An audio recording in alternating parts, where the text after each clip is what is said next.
All right. First of all, thanks Jesse for organizing this open dev room for games, which is really cool to have it here at the Open Source Conference. All right. So my name is Pedro, and I'm a researcher in human-computer interaction. I work at this place called the Hasselblatt Institute, which is in Potsdam, which is very close to Berlin in Germany. And so, you're probably wondering now, hey, there's a faker in the room because you're not a game developer. And that's true. And the games that I'm going to show are, super, super lame. You just saw, I've made some Unity and Pong in Unity. It's just, really horrible. But hopefully, you'll kind of agree by the end of the talk that maybe, the idea of using more of kind of muscle-based force feedback is interesting for the future of games becoming really physical. And we just saw, really interesting example today with a tangible orb. And also I'm here because I made this toolkit, which is called the openEMSstim, with the help of other people that I'll talk about as well. And this is fully open source and open hardware. I just want to share that with you because that might inspire you. So first I need a brave volunteer that wants to play a very special Pong. Come here.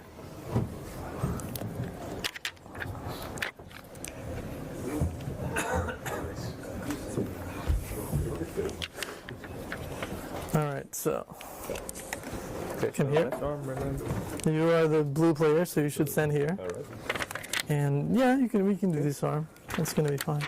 All right. All right. So what's going to happen is that electrical stimulation is going to try to pull your hand upwards as you're playing Pong. And you guys, it's hard for you to see, but you're going to use the O and L to move your paddle up and down, and I'm going to use these ones. Okay. So you can start playing. Okay. All right, and I don't know if you're okay. So when he loses a point, it's even harder to play because your hand goes away from the screen. I'm going to demonstrate that. So that kind of stuff happens. And this is a really lame game because I'm a really bad game programmer. But I'm going to lose one again just so you guys can see it. So you could do that for tens of a seconds or something. All right, I'm going to stop it. Awesome, thank you. Thank you very much. You could do that with different things, and if you're a game designer, you'll have interesting ideas of what to do with this. If you're just a researcher doing basic technology, you have no idea. All right, so there will be more demos along the way. So what is this all about? Disclaimer is that all these projects I'm going to show are research projects in HCI. They're not no products, and nothing is built on this or sold to Apple or something like that that uses muscle stimulation. But I think they offer an investigation of how these things could look in the future and could potentially make interfaces more physical. So all the prototypes that you see here, they use these type of devices, which are medical compliant muscle stimulators that you might have from your doctor to do rehabilitation on your muscles. So if you have a degenerative disease, or even if you're just building up muscle tissue because you had broken leg and you had your leg in the cast or something, your doctor might give you something like this. Technology that is very old, comes from the 60s forward onwards, from rehabilitation medicine. This is just a little example, like me controlling each of my other fingers just via smartphone. All right. So what types of games this is enabled? The first thing we built with this was just a game that had force feedback with mobile, which seems like a contradiction if you think of arcade machines. So here I'm playing a game, and there's actually force feedback, but it's my own muscles that does the force feedback. And so the device is actually pretty small. It sits in the back of a smartphone. You already saw that. It can actuate the fingers. It can also actuate the wrist and whatnot. And if you think I'm playing a little game here, I'm trying to fly an airplane, and when the windmill comes, my airplane gets derailed, but that's involuntary. It just moves by itself. And now I have to fight that and put the airplane back into trajectory, right?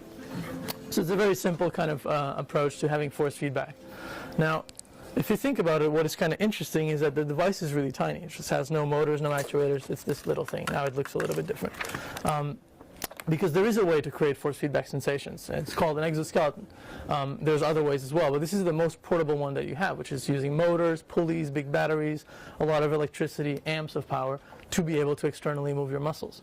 So what we're doing is exactly doing the same thing, a little bit less power, because we just use a 9-volt battery, and we just send these tiny impulses to your muscles, and they do their job by themselves, because you have all the hardware already. All right. So this essentially allows you to do the force feedback in a semi-wearable or mobile form factor. Now the question is, where can this also be useful? And the question becomes really obvious these days because VR is moving towards the real walking. So not that you're just with the headset sitting in front of the computer, you're starting to walk in physical spaces in VR. That's called real walking. And I think like VR is a really interesting step right now because what you see is like super believable. If you look up there, I put this HUD there, but if I hadn't put that thing there, this would be like a picture of, I don't know, probably like some forest in Germany. But so graphics is really realistic, but the sensations you have are kind of boring in VR. You walk around, you touch all these air spaces, and it's all like kind of hapticless, right? So there's nothing there. Maybe there should be a wall in there because the normal games have walls that we just saw. You can also paint them in GIMP. Maybe there should be a boxer there that kind of punches you through. I mean, there should be like physical effects if you're seeing physical realities, right? If the game is about ghosts, that's all fine if you touch nothing. But if the game has a wall, you should touch the wall. And if the game has a boxer, you should feel the punches. So I'm going to tackle both. So first, let's tackle the boxing example. So this is Impacto. This is a project we did a year ago or so, in which Sieging, this is my colleague Sieging, he's actually feeling the punches from this virtual avatar boxer. We've demoed this at a maze. And the way he's actually feeling that is because we're trying to render this same sensation, right? The sensation of impact. And there's two things about that. If something touches me here, there's a tactile component, my skin, and there's a force that moves me backwards. So we render them separately. We have a little solenoid that taps your skin, right? Tack, tack, taps your skin. And we also have the muscle stimulation that pushes your arm backwards. If you combine both, you give an illusion to your brain that there was a tactile sensation here and a sufficient force that pushed you backwards. And your brain is going to interpret that as, well, this force was big enough to move me backwards. So he's feeling those forces in that game, feels like a boxer hitting him.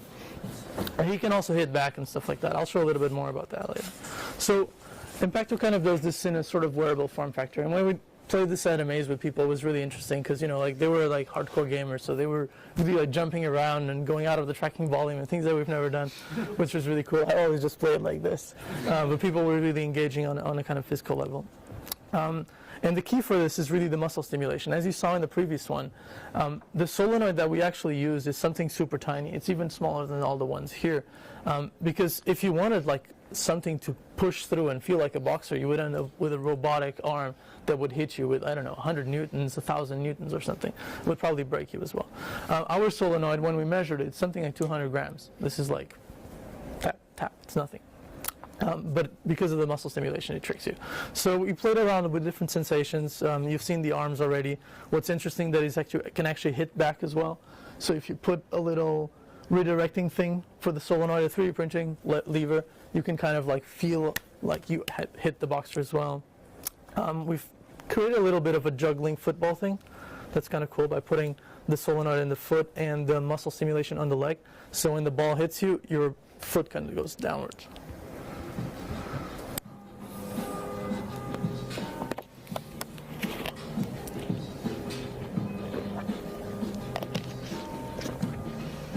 So you would feel all those impacts with the ball.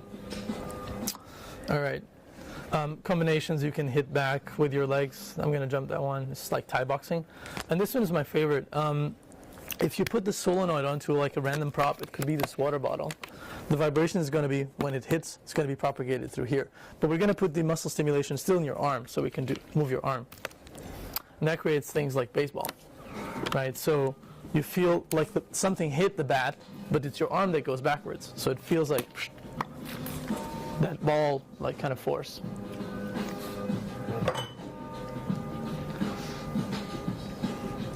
And this one's kind of fun. We played a little bit around with the visuals as well. So that's just a dummy thing that you're just holding like a filer.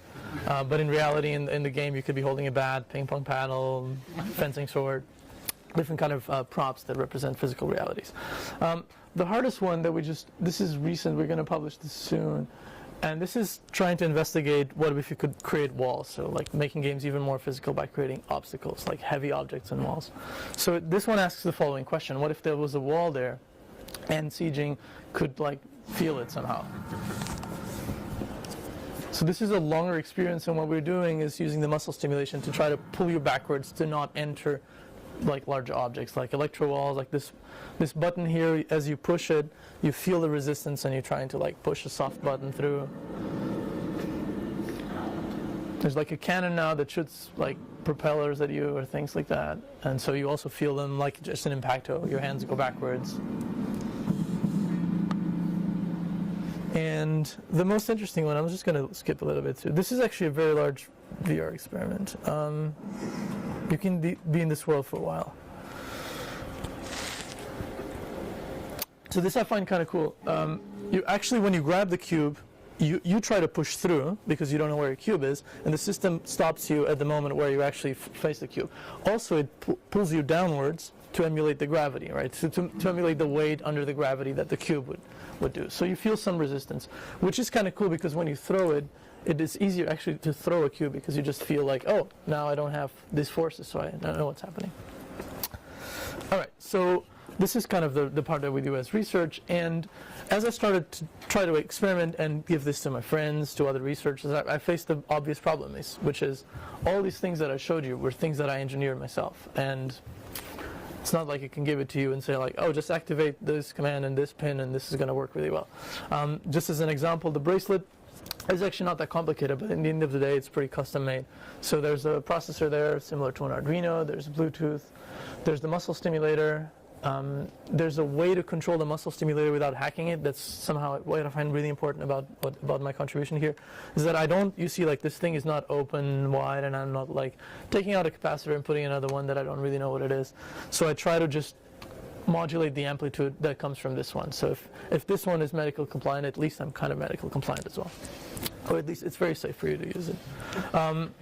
There's batteries. These things are not medical compliant. They explode. Accelerometers, in the case of Impacto, there was a solenoid. Obviously, there's always the electrodes. So now I was starting, like, how can I share this amongst others? And actually, Jesse was a key person in this because I was invited by Gamelier and Jesse to give a workshop at the iGamer 2014. I didn't even have the kit back then. It was just, they all built something like this with relays and potentiometers and whatnot. And it kind of gave me the idea, okay, I have to structure this somehow in an open source way so people can actually reuse it. And then the other side of the story is that I saw a lot of people online that kind of liked my work, and they were like trying to replicate or tinker with it, and they were kind of putting some things in the wrong way, and I was like, okay, maybe they can hurt themselves. Let me start doing workshops, or at least like publish everything in a way that it's fully available. They can understand at least my decisions, and there might be wrong decisions too, but at least my decisions. So that allowed it to create this thing that we call openEMSstim. The boards were designed by Max and Tim, made by me and Max and Tim, and then I remixed this into the version that it is now. Max was at the time at the University of Hanover. He's now at Münster, and his research is also super interesting. So if you have time, and the slides are online, you can check his stuff. And then what I really did was I created this board for a competition at the UIST conference. We call it WIST conference, where it's like a game jam kind of thing where students come together in teams and they build prototypes and then they demo at the conference. And so this was the hardware chosen for the last competition. That's why I kind of remixed and made it open source and so forth. So what the hell does this board do, and why is it connected to this thing? So I told you guys that this is a muscle stimulator. This just creates a signal that would activate muscle fibers when connected to electrodes. And this thing is essentially just a way to computer control it. So it sits in the middle. Right now it's connected via this way, but could be connected just by a battery inside. Doesn't have to be over serial. So just a little 9-volt battery. And all this thing does is to modulate the signals. And has an Arduino inside and has a Bluetooth, but it could have other things. And has an understanding of how to modulate these signals without potentially being dangerous to you. All right. So that's what it does. It controls the amplitude of the haptic input. This is just a screenshot of the GitHub. You have all like kind of walkthrough on how to use it, how to build it, and so forth. So who has used it so far? I mean, before there were people like at the Game Jam at iGamer and so forth, but this particular version has been used by all the teams of this competition. And I just want to stress out a few of the projects of really incredible stuff they built. Let me say, all right, so this was one of my favorites. I didn't win though. This was rock, paper, scissors. There was a leap motion controller, so with one hand you would select what you want to do, like I want the scissor, and the other hand is computer control. You just play against your other hand. You're like, this, and you're like, okay, I won, and like, oh, I lost. It was working pretty darn well. It's hard to make the scissor gestures, so they just kind of approximated. a gesture and they consider to be a scissor, like something like that. But the implementation was really great. The leap controller, the way they did it was kind of even detecting a little bit before you actually finished your gesture. It was like 3, 2, 1, and like at the 2.5 it already had decided what to use against it. This was really cool, and this one, by the way, is a Hayes rifle. He was our sponsor. He's at Google VR. He kind of sponsored the whole competition, and he's trying the project that actually won the competition, which is called a vibrato. So they were teaching people how to do this vibrato effect where you're like, ah, I don't know how to do it, with your voice by using muscle stimulation here. And Hayes was also trying it on his neck muscles. And they made a karaoke machine that was essentially not just show you letters, but at some point automate the vibrato and like to you. It was really good. I think these guys also won an award.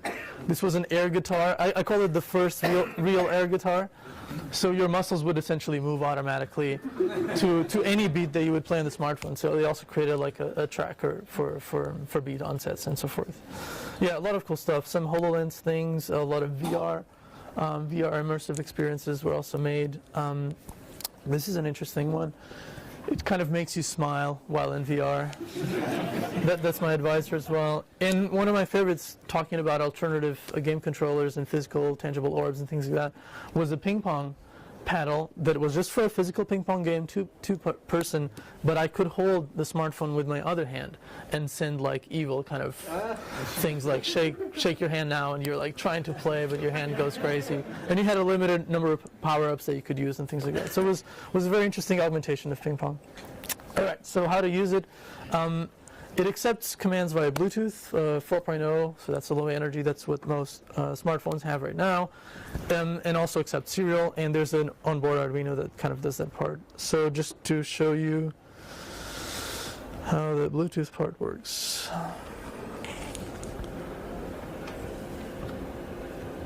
All right. So turn this one off. All right. So we made it Bluetooth because it also simplifies people just trying it out for their first time, because it's easier to like do it over a computer. So if you want, you can tap on one of those buttons and I'll probably feel something. Channel 1. Yeah. Yeah, so the longer you tap, the longer I feel. That was very short, yeah. So that's this one, and that's this one. So you can pass it along. I'll kill it at some point, you know. So that's interesting because because in the workshops that we give, people can build games just out of even that controller, which is like Wizard of Oz, kind of just experimenting. You don't even have to build a full game. It's just a game can be like a set of rules, and then if something happens, it does that. One team also built a board game, which I found really cool, that when you're just playing a normal board game, and at some point something happens and your hand kind of goes left or right. So that was cool. And then, yeah, you can also do it over USB, and we can try to do something kind of fun here. All right. We still have some minutes, so let me see if I can pull this off. Can you try to drink?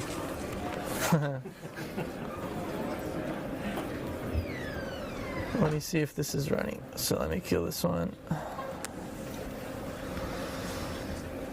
So it's so hard to double screen. So where are we? Wait, this one.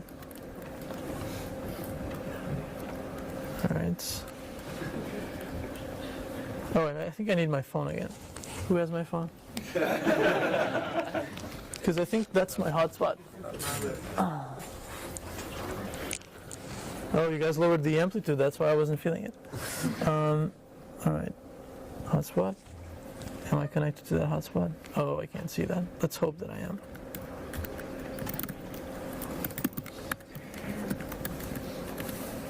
Okay, yeah. I am connected, but I didn't feel anything. Let's try that again. It's a little tricky on the big screen. Wait. Fred. Oh, PowerPoint crashed. That's kind of fine. Alright, so the board needs a little bit of time to set up the Bluetooth usually. So here you see one of the interfaces, which is I made it small. It's not even an API, just a little interface for Node.js, so people can also like do these things over the browser. And Okay, I felt that one. Yeah, so when you load this page, it just like zaps me. So if you would go to my IP address, which I would have on the slides, but we just lost the slides. Where are the slides? PowerPoint.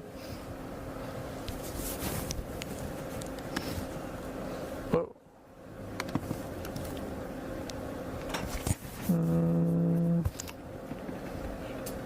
I'll keep it running, so maybe it will work. Where are we? Maybe we should jump this one. We already went a long way. That's nice. So here we are.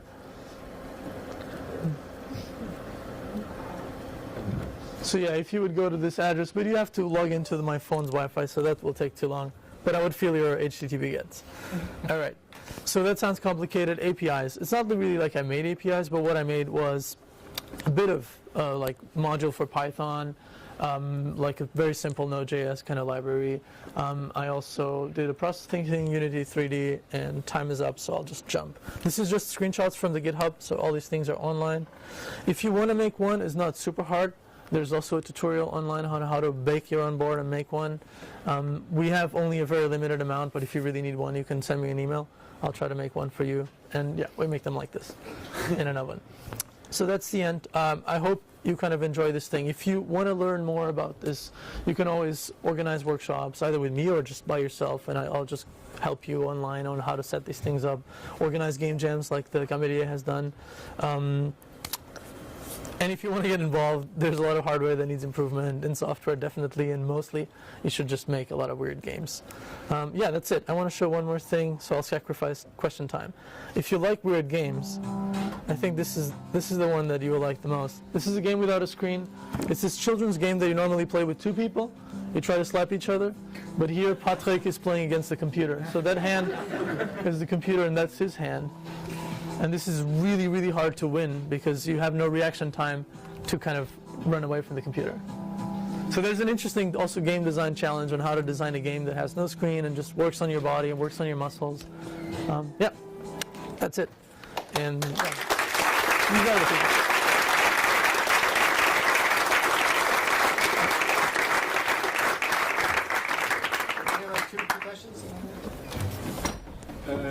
How do you know which muscle? That's a great question. So you do. So there's a lot of things that require like knowledge of what you're doing. So you do need to have a sense of the anatomy, and the things in the arm are really easy, and then things in the rest of the body get really complex because muscles are very layered and things like that. So there's electrode placement charts for all these machines and all the muscles you want to actuate, and that's usually the best way to do it. And the question for those at home was, how do you know where the muscles are that you want to actuate? Where do you place the electrodes? Yeah. So the EMS device is just outputting a sine wave? So question is what is the EMS device outputting? So there's a lot of people that also build their own and just output simple sine waves or output square waves. The medical way to do it is to output a thing called a biphasic waveform that looks a little bit like a sine wave but has a very long tail. Definitely AC, it has to be, it goes up and down, but has a very long tail, which now it would take 10 minutes to explain, but it allows your muscles to do a certain process that they need with that inverse, so the negative part of the wave. So yeah, you can totally use like these do-it-yourself kind of things, but like if you want to be on the safe side and have a really good experience, these medical devices that output that particular waveform. And your box is then modulating? Yeah. And how expensive is such an EMS medical device? This thing costs 20 euros. 20 euros. Oh, how expensive is the EMS device? 20 euros, and to make a kit like this, the most expensive part is the Arduino, so it depends on how cheap your Arduinos are. Mine are the rip-offs with the non-FTDI driver, $4. But then the driver sucks. How much can you miniaturize the wire? Yeah. Question is, how much can you miniaturize? I think the answer is a lot, like really, really a lot. This is, self-engineered, kind of not an EE student kind of technology. Like this could be a computer chip that big. Amplifiers are always going to be a certain size. So this has high voltage amplifiers that do something like from your very small 5 volt signal to like 40 volt, 50 volt. and that will always have a certain size. It's a transformer.